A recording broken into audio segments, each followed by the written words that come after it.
ఈరోజు 600 కోట్ల రూపాయలతోటి drainage underground drainage system, 200 కోట్ల రూపాయలతో ఇంటిగ్రేటెడ్ స్కూలు, ఇంజనీరింగ్ కళాశాల, ప్రభుత్వ ఇంజనీరింగ్ కళాశాల.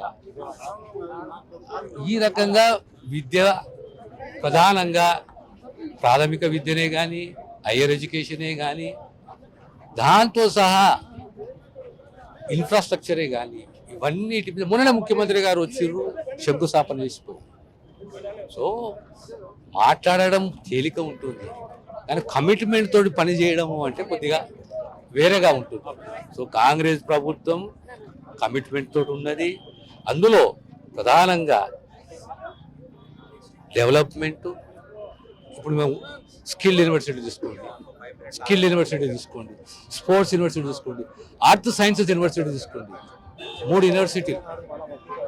మహబూబ్నగర్ జిల్లాకు ఈరోజు ట్రిపుల్ ఐటీ ఎవరు ఊహించలేదు, కలగన్నారు ట్రిపుల్ ఐటీ. దీన్నేమందాం?